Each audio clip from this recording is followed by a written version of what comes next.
여러분 안녕하세요. 오늘은 절대로 세상 밖으로 나오지 않는 북한 내부의 이야기를 다루려고 합니다. 주인공은 19살의 나이에 첫 탈북을 시도했다가 실패했고 수사와 수용소, 고문을 거쳐 기적적으로 살아 돌아온 여성입니다. 이 이야기는 실존하는 피해자들의 경험을 바탕으로 구성한 완전한 창작 스토리이며 북한을 미화하거나 선동하는 목적과는 아무 관련이 없습니다. 오직 인권의 관점에서 그리고 한 인간이 겪은 고통을 기록하기 위한 것임을 먼저 밝힙니다. 오늘의 주제, 탈북을 시도하다 붙잡힌 여성들이 겪는 끔찍한 일티오피사. 지금 시작합니다. 오늘 이야기를 들려주실 분의 가명은 혜진입니다. 혜진 씨, 먼저 자기소개 부탁드립니다. 저는 양강도에서 태어났고 어머니와 단둘이 살았어요. 아버지는 제가 태어나기 전에 돌아가셨다고 들었고요. 어머니는 장마당에서 중국산 옷을 팔았고 저는 어릴 때부터 장사를 도우면서 컸죠. 우리 집은 가난했지만 그래도 엄마랑 둘이 버티면서 살았어요. 남한에 대한 건 말조차 못하는 동네였어요. 죽음보다 무서운 말이었으니까요. 탈북이라는 단어 자체가 금기였고 누군가 국경을 넘었다는 소문만 들려도 동네 전체가 조용해지곤 했죠. 그런데 어떻게 탈북을 결심하게 되셨나요? 19살이 되던 해, 저는 친구 언니와 함께 국경을 건너기로 했습니다. 그 언니는 중국에 친척이 있다고 했어요. 처음엔 돈을 벌러 가는 거라고만 생각했어요. 한국까지 갈 생각은 아니었고요. 그냥 배고프지 않게 살고 싶었어요. 그게 제 인생에서 가장 큰 잘못이자 가장 큰 용기였죠. 혜진 씨, 붙잡힐 때 상황부터 듣고 싶습니다. 어떻게 잡히게 되셨나요? 중국 국경 근처 두만강을 거의 다 건넜을 때였어요. 물이 차가웠고 발목까지 빠졌죠. 그런데 갑자기 불빛이 비쳤고 군인 3명이 우리를 둘러쌌어요. 총을 겨누었어요. 저는 그 순간 다리에 힘이 풀렸어요. 옆에 있던 언니는 울기 시작했고요.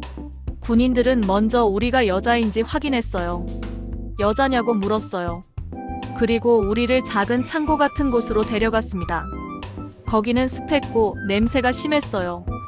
그 후엔 어떤 일이 있었나요? 군인 2명이 들어왔어요. 한 명은 나이가 많아 보였고 한 명은 제 또래 같았어요. 그들은 전부 벗어라고 했습니다. 속옷까지요. 저는 그때가 인생에서 가장 수치스러웠어요. 울면서 거부했지만 총을 들이대니까 어쩔 수 없었어요. 여성은 달러나 귀금속을 몸 안에 숨겨서 들여온다고 생각해서 굉장히 집요한 검사를 합니다. 머리카락 사이, 귓구멍, 입안, 가슴 아래, 발바닥까지 전부 확인했어요. 그리고 더 심한 검사도 있었다고 들었는데요. 네. 자궁 검사도 했습니다. 장갑을 끼고 여성의 안쪽을 확인해요. 불빛도 없이, 위생도 없이. 저는 그때 너무 아파서 비명을 질렀어요. 그런데 그들은 웃었어요. 항문 검사도 했습니다. 장갑도 바꾸지 않았어요. 저는 그걸 당하고 나니 몸에서 제 냄새가 아닌 그들의 냄새가 묻은 것 같아 죽고 싶었습니다. 옷을 다시 입었지만 제 몸이 제 것 같지 않았어요. 그날 밤 저는 계속 울었어요. 언니도 울고 있었고요. 이런 검사는 모든 여성 탈북자에게 이루어지나요? 네.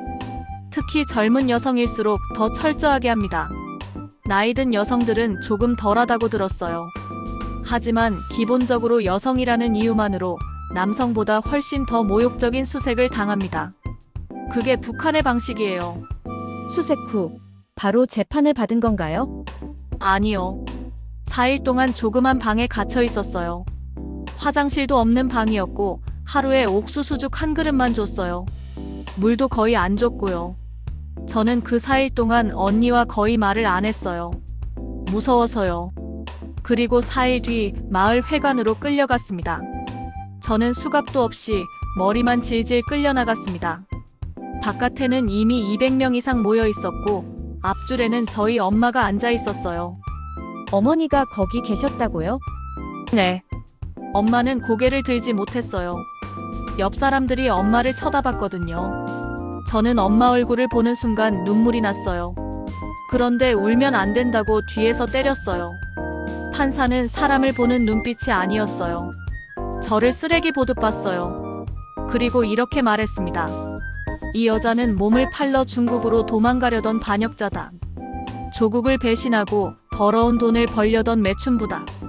사실과 전혀 다른데요. 그들은 여성이 탈북하면 무조건 매춘 목적이라고 몰아갑니다. 그게 여성에게 가장 큰 모욕이거든요. 남자 탈북자들은 반역자 취급을 받지만 여성 탈북자들은 더러운 여자로 낙인 찍습니다. 저는 그 말을 듣는 순간 온몸이 떨렸어요. 주변 사람들이 저를 쳐다보는 게 느껴졌어요. 그 중에는 제가 아는 이웃들도 있었어요. 시장에서 마주쳤던 아주머니들도 있었고요. 그들의 표정은 경멸이었어요. 어머니는 어떤 반응이셨나요? 엄마는 울지도 못했어요. 웃지도 못했어요. 표정을 지으면 안 되니까요. 가족이 반응을 보이면 같이 처벌받거든요. 그래서 엄마는 그냥 고개를 숙이고 앉아 있었어요. 저는 그 모습이 가장 괴로웠어요. 재판은 10분도 안 걸렸어요. 판결은 이미 정해져 있었으니까요. 저는 교양소 11개월형을 선고받았고 언니는 1년을 받았어요. 재판 전에 조사를 받았을 텐데요. 그 과정은 어땠나요? 재판 전 나흘 동안 조사실에 있었어요. 나흘 동안 잠을 한 번도 못 잤어요. 의자에 앉아 있으면 뒤에서 때렸고 고개를 숙이면 또 때렸어요. 눈을 감으면 물을 끼얹었고요. 가장 많이 들은 질문은 딱 하나였어요. 한국이었지? 남조선으로 가려 했지? 이 질문을 수백 번 들었어요. 그게 왜 중요한 건가요? 한국으로 가려 했다고 말하면 정치범이 됩니다. 그럼 살아서 못 나와요. 가족도 같이 끌려가고요. 그래서 절대로 한국 얘기를 하면 안 돼요. 무조건 중국에 일하러 가려 했다고 해야 살 수 있어요. 그래서 버티셨나요? 네. 아무리 맞아도 중국에 일하러 가려 했다고 했어요. 조사관은 화가 났죠. 저를 때렸어요. 뺨을 때리고 발로 차고 머리를 잡아당겼어요. 어느 날은 물고문도 했습니다. 천을 얼굴에 씌우고 물을 붓는 방식이었어요. 숨을 쉴 수가 없었어요. 저는 죽는 줄 알았어요. 그런데 그 순간에도 한국은 모른다고 했어요. 여자라서 고문이 덜하다는 이야기도 있던데요. 그건 거짓말이에요. 여자는 대부분 겁을 먹고 실토한다고 생각해서 고문 수위가 남자보다 낮다고들 하지만 저는 전혀 아니라고 말하고 싶어요. 어떤 날은 조사관이 제 머리를 잡아 벽에 찧었는데 눈이 하얘지고 바닥에 탁 하고 쓰러졌어요. 귀에서 소리가 안 들렸고 코에서 피가 났어요. 그런데 일어나라고 발로 찼어요. 하지만 그때도 한국은 모른다 이 말만 반복했습니다. 그게 유일한 생존 방법이었으니까요. 그 나흘이 끝났을 때 몸 상태는 어땠나요? 거울을 보지 못했지만 제 얼굴이 얼마나 망가졌는지 알 수 있었어요. 눈이 부어서 잘 안 보였고 입술이 터져서 말할 때마다 아팠어요. 몸 곳곳에 멍이 들었고 손가락 2개는 부러진 것 같았어요. 하지만 살아있었어요. 그게 중요했어요. 가장 끔찍했던 건 역시 수용소인가요? 네. 저는 여성 교양소로 보내졌습니다. 거기서 11개월 있었어요. 그곳은 정말 지옥이었어요. 사람이 사는 곳이 아니었어요. 먼저 여성들이 겪는 특수한 고통에 대해 듣고 싶습니다. 교양소에는 생리대가 없습니다. 진짜 없어요. 여자들은 누가 쓰다 버린 손뭉치 아니면 헝겊 조각을 찢어서 사용합니다. 그것조차 없으면 바지를 겹쳐 입거나 그냥 흘러내리게 둡니다. 저는 처음 한 달 동안 생리가 안 왔어요. 스트레스 때문인 것 같아요. 그런데 2번째 달에 왔을 때 준비가 안 돼 있었어요. 그냥 흘러내렸고 바지에 피가 묻었어요. 감시원이 그걸 보고 더럽다고 했어요. 냄새 난다고 뺨을 때렸어요. 저는 그날 밤 바지를 빨았는데 물이 차가워서 손이 얼어붙는 것 같았어요. 입소 첫날 머리를 바리캉으로 다 밀립니다. 여자들에게 머리는 자존심이었는데 그걸 없애버리는 거예요. 저는 머리카락이 바닥에 떨어지는 걸 보면서 울었어요. 그런데 울면 안 된다고 또 맞았어요. 머리를 민 후 거울을 봤는데 제가 아닌 것 같았어요. 저는 그때부터 제가 누구인지 잊어버리기 시작한 것 같아요. 하루 일과는 어땠나요? 새벽 5시에 일어나서 밤 9시까지 일했어요. 하루 16시간씩 벽돌을 날랐어요. 무거운 벽돌을 계속 나르니까 손가락 끝이 다 갈라졌어요. 피가 나도 일을 멈출 수 없었어요. 밥은 하루 2끼였어요. 아침에 옥수수죽 1그릇, 저녁에 옥수수죽 1그릇. 그게 전부였어요. 배가 너무 고팠어요. 그 정도로 배고팠다면. 네. 사람들은 미친 짓을 했어요. 어떤 사람은 우리가 세탁할 때 빠진 머리카락을 주워서 몰래 씹어 먹었어요. 진짜입니다. 저도 한번 그걸 봤는데 너무 충격이어서 말을 못했어요. 또 어떤 사람은 땅에서 벌레를 잡아먹었어요. 저는 그 정도까지는 못했지만 이해는 됐어요. 배고픔은 사람을 동물로 만들거든요. 밤에는 어땠나요? 가장 끔찍한 건 밤마다 감시원이 들어와 몸수색을 하는 거였어요. 우리는 한 방에 20명 정도 누워 있었는데 감시원이 불을 켜고 들어와서 한 명씩 배를 만졌어요. 왜 배를 만지나요? 임신 여부를 확인하는 거예요. 배 위에 손을 올리고 눌러보고 부풀어 있으면 따로 끌고 가요. 임신했다고 나오면 아이는 낳을 수 없습니다.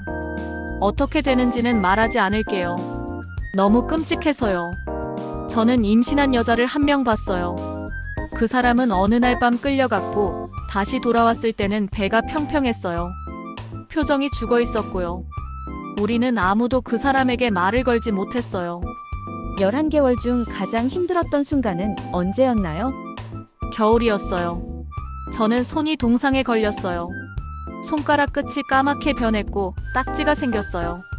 그런데 감시원이 그 딱지를 일부러 뜯었습니다. 손등을 그 딱지째로 뜯었어요. 피가 뚝뚝 떨어졌고 저는 비명을 질렀어요. 그런데 그 피를 핥지 말라고 발로 차였어요. 저는 그날 밤 내내 울었어요. 손이 너무 아팠고 감염될까봐 무서웠어요. 어떻게 버티셨나요? 버티는 게 아니라 그냥 하루씩 죽는 기분이었어요. 매일 아침 눈을 뜰 때마다 오늘도 살아있구나라고 생각했어요. 그게 전부였어요. 저는 엄마 생각을 했어요. 엄마가 혼자 어떻게 지내고 있을까? 엄마가 저를 기다리고 있을까? 그런 생각들이 저를 살게 했어요. 그럼 어떻게 교양소에서 나오게 된 거죠? 저는 한국행이 아니라 중국행이라고 끝까지 버텼기 때문에 형량이 짧았습니다. 만약 한국 얘기를 했다면 최소 5년은 받았을 거예요. 어쩌면 정치범 수용소로 갔을 수도 있고요. 11개월 뒤 어느 날 갑자기 저를 불렀어요. 나가도 된다고 했어요. 저는 믿을 수가 없었어요. 진짜 나갈 수 있는지 계속 물어봤어요. 집으로 돌아왔을 때 집은 이미 저 없이 돌아가는 세상이었고 엄마는 완전히 늙어 계셨습니다. 엄마는 저를 보자마자 울었어요. 하지만 안아주지는 못했어요. 아마 제가 너무 마르고 더러웠기 때문인 것 같아요. 저는 그날부터 다시 살아야 했어요. 하지만 쉽지 않았어요. 그 후 다시 탈북을 시도하셨나요? 네. 3년 후에 다시 시도했고 그때는 성공했어요. 지금은 남한에 살고 있습니다. 하지만 그 11개월은 아직도 제 안에 살아있어요. 밤에 잠을 잘 못 자요. 악몽을 꿔요. 마지막으로 하고 싶은 말이 있을까요? 저를 죽이려 했던 건 그들이 아니라 제가 겪은 기억들이었어요. 기억이 저를 계속 괴롭혔고 지금도 괴롭히고 있어요. 하지만 지금은 그걸 말할 수 있는 자리에 왔습니다. 저는 운이 좋았어요. 살아남았으니까요. 하지만 아직도 그곳에 있는 여성들이 있어요.